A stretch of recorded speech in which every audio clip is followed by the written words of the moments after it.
Also tonight, the stories behind thousands of miles.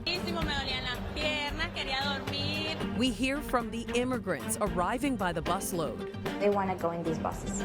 Right now on Currents News, New York City's migrant crisis.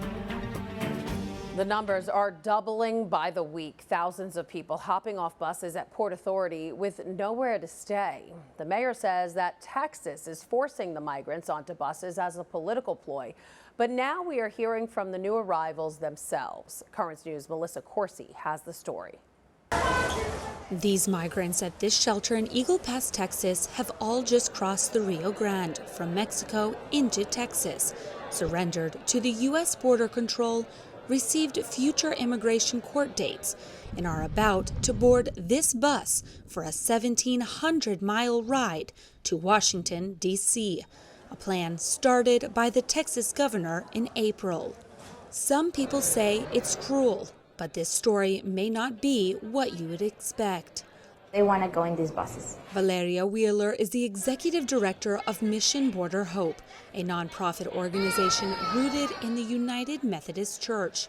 They serve this border community in Eagle Pass and operate this shelter for the recent arrivals. She's aware of the political component to the long bus rides, but says many of these people want to go to Washington or New York. No one has been forced. About 500 people come to the shelter daily, many with family in the United States. But other people, like 28-year-old Genesis Figueroa from Venezuela, have no family in the country. But she traveled a month and a half by foot, bus and boat, to get here. She says, "I got very tired. My legs hurt and I got sick. I came down with pneumonia. I was hospitalized for 3 days in Guatemala." Genesis says she and her husband have been on the road for so long. "We don't mind 2 or 3 more days." She's headed to Washington. She has friends there. Cousins Luis Pulido and Ainer Garrido took 6 weeks to get here from Venezuela. And then something horrible happened. Luis says this trip took his younger brother's life. Luis's brother Juan disappeared when they were all swimming across the Rio Grande. Shelter officials had just informed him Juan's body was found. He had drowned. The time has come for the bus to leave. Genesis Figueroa gets processed by members of the Texas State Guard, and so do cousins Luis Pulido and Ainer Garrido.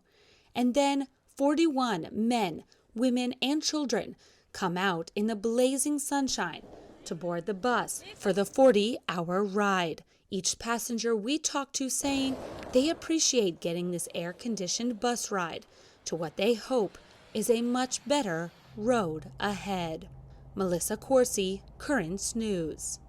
The migrants we met in Melissa's story also say they have a plan for the future. Genesis says she hopes to support her family back in Venezuela by cleaning, cooking, or doing office work. Luis and Ainer say they'd like to help their families by working in the restaurant business. Hi, I'm Christine Persichetti, anchor of Currents News. If you like what you saw, please hit the like button on this video. And if you want to see more content just like it, subscribe and click on the bell for notifications. Thanks for watching, because we are putting your faith in the news.